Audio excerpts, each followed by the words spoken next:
በወሲብ ቅድመ ጨዋታ ጊዜ ሴቶችን እጅግ ስሜታዊ ስለሚያደርጉና የስሜት ሞተር ቀስቃሽ የሆኑ ቦታዎች ምን ምን እንደሆኑ እነግራችኋለሁ።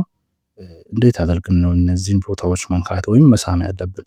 ከየት ነው የምንጀምረው? እንዴት ነው የምንጀምረው? በተጨማሪም ብዙ ወንዶች የማያውቁትና ሴቶች እዚህ ቦታ በተነካው ብለው የሚመኙት እጅግ ስሜታዊና ሚስጥራዊ ቦታ ምን እንደሆነ እነግራችኋለሁ። ወሲብ ለማድረግ እንግዲህ ቅድመ ጨዋታ ወይም በልማዳዊ ቋንቋ ዋርም አፕ ብለን የምንጠራው ቅድመ ጨዋታ እንግዲህ እጅግ በጣም ጠቃሚና እርካታን በከፍተኛ ደረጃ የሚጨምር መሆኑን በርካታ ጥናቶችም ሆነ ባለሙያዎች ሲመሰክሩ እናያለን።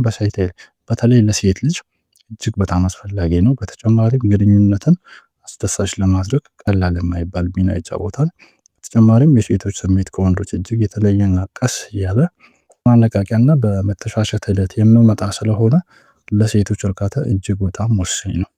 ብዙ ጊዜ የወሲብ ቅድመ ጨዋታ ወይም ማነቃቂያ የሚጀምሩት ወንዶች ቢሆንም ነገር ግን ግንኙነትን ባላንስ ለማድረግ ሴቶችን ብትሳተፉና አንዳንዴ ብትጀምሩ የተሻለ ይሆናል ብዬ አስባለሁ። ስለዚህ ወደ ዋናው ጨዋታ ስንሄድ ይህ ማነቃቂያ ወይም ጨዋታ የቅድመ ጨዋታ የሚጀምረው እንግዲህ ከመተሻሸት ወይም ከመሳሳም ነው። ከንፈር ለከንፈር መሳሳም ከመጀመራችሁ በፊት እንግዲህ ማድረግ ያለባችሁ ቀጥታ ወደ ከንፈር ከመሄድ አንዳንድ ጊዜ የሰውነት ክፍሎችን በመነካካት ቢጀመር የተሻለ ይሆናል ባይ ነኝ። ለምሳሌ የጡቶችን ጫፍ በቀስታ መነካካት፣ ፀጉሯን በመደባበስ በተለይ ፀጉሯን ሲባል የኋለኛውን ፀጉሯን በቀስታ በጣታችሁን ቀስ እያላችሁ እያስገባችሁ መደባበስ ብትጀምሩ ጥሩ ነው።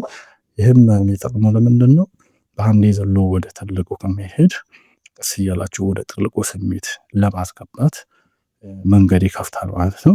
ስለዚህ ከላይ የጠቀስኩትን ነገሮች ነካክታችሁ ካነቃቃችሁ በኋላ መሳሳም ስትጀምሩ ጆሮ፣ አንገት አካባቢ እየሳማችሁ ጆሮዋን በትንፋሻችሁ ገረፍ እያደረጋችሁ ወርዳችሁ ደግሞ ከንፈሯን በደንብ መሳም ይኖርባችኋል።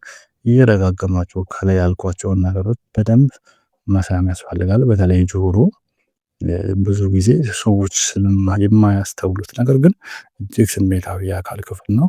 ስለዚህ ጆሮ በደንብ ተደርጎ መሳም አለበት። በተለይ የጆሮ የታችኛው ጫፍ ወይም ተበስቶ ሴቶች አርቲና ሌሎች ነገሮችን የሚያደርጉባት ለስለስ ያለችው ወፈር ያለችው የታችኛው ጫፍ እጅግ ስሜታዊ ጆሮ ክፍል ናት። ከዚህ በፊት ይሄን ነገር አድርጋችሁ ማታውቁ ጥንዶች ከዛሬ ጀምሮ ይህንን ነገር መሞከር አለባችሁ። እጅግ በጣም ትወዱታላችሁ። ሌላው በደንብ መሳም ያለበት ሰውነት ክፍል ጡት ነው። ጡት በጣም ብዙ የነርቭ ጫፎች ያሉበት የሴት ሰውነት ክፍል ነው። ለወሲባዊ እርካታና ቅድመ ጨዋታ ጊዜ ጡታቸው ሲሳም እንግዲህ ወይም ሲተሻሽ ከፍተኛ ደስታ ይሰማቸዋል። ይህም በሳይንስ የተረጋገጠና ሴቶች ራሳቸው መመስከር የሚችሉት ነገር ነው። ጡት ስትሳም እንግዲህ መጀመር ያለበት ቀጥታ ከጡት ጫፍ ሳይሆን በሁለቱ ጡቶች መሃል በትንፋሻችሁ ቀስ እያላችሁ እየነካካችሁ መጀመር ይኖርባችኋል። ከዛ በኋላ የጡቶችን ጫፍ በቀስታ በምላስ በደንብ ተደርጎ መሳም ይኖርበታል ማለት ነው። ካልሆነ ደግሞ አንደኛውን ጡት በምላሳችሁ እየነካካችሁ በመመቸቻችሁ ሌላኛውን ጡት ማሻሻት ይቻላል። ጡት ምች ስታሽ ብዙ ጊዜ ሰዎች የሚሰሩት ነገር ምንድነው? እጃቸውን ማጠንከር የለባቸው። ትንሽ ለስለስ ያለ የሰውነት ክፍል ስለሆነ ሊያማቸው ይችላል። ሁለቱንም ጡቶች በደንብ እየቀያየራችሁ መግባት ወይም በምላስ ጫፉን ማነቃቃት አለባቸው። ከዚያ ወረድ ብላችሁ ሆድና እንብርት አካባቢ በትንፋሻችሁ ወይም በምላሳችሁ ጫፍ መሳም መነካካት አለባችሁ። ይሄ ሁሉ ሲደረግ ልብሱ ወልቆ መሆን ያለበት። ብትችሉ ፓንት ብቻ ቢቀርና የመጨረሻ ላይ ቢወልቅ የተሻለ ይሆናል።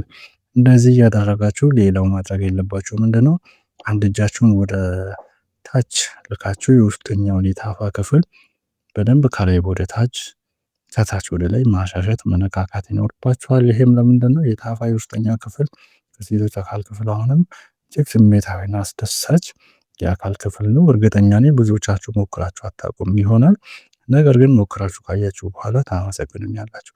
ሌላው መርሳት የሌለባችሁ ዋናው ነገር ታፋዋን ስትነካኩ በዛው ከፍ ብላችሁ ብልቷን ፓንት እንደለበሰች ሊሆን ይችላል ከላይ ቀስ ብላችሁ ማሻሸት ወይም መነካካት ይኖርባችኋል። ከዚያ ደግሞ እጃችሁን በፓንት ውስጥም በማስገባት ቂንጥሯን ማነቃቃት ማሻሸት አለባችሁ። ቂንጥር ስትነካኩ እንግዲህ በደረቁ መሆን የለበትም። ምንድነው ብልታቸው የረጠበ መሆን አለበት። ምክንያቱም ካልረጠበ ሲነካካ ወይም ሲተሻሽ ሊያማቸው ይችላል። ስለዚህ ብልት መርጠቡን ለማወቅ እጃችሁን ትንሽ ወደታች በመላክ የብልት ቀዳዳ ካለበት አካባቢ በእጃችሁ ነክታችሁ በማየት ካረጋገጣችሁ በኋላ ከታች ወደ ላይ እየሳባችሁ ወይም እያመጣችሁ መሆን አለበት። ነገር ግን ብልት ካረጠበ በጭራሽ ማድረግ የሌለባችሁ ነገር ቢኖር በምራቅ ማርጠብ አያስፈልግም። ለምንድነው? ምራቅ ከአፍ ከሚወጡ በርካታ ባክቴሪያዎችን ስለሚይዝ ለኢንፌክሽን ሊያጋልጥ ይችላል። ከላይ ባስቀመጥኩት መሰረት እንግዲህ ሂደቱን ጠብቃችሁ የወሲብ ቅድመ ጨዋታ ካደረጋችሁና ካነቃቃችሁ ቶሎ እርካታ ላይ ለመድረስ ይረዳችኋል። ቪዲዮን ከወደዳችሁ ላይክ፣ ሼር፣ ኮመንት እንዳትረሱ። ለቻናሉ አዲስ የሆናችሁ ሰብስክራይብ እና የደወል ምልክት መጫን እንዳትረሱ። በሌላ ቪዲዮ እስከምንገናኝ ሰላም ቆዩ።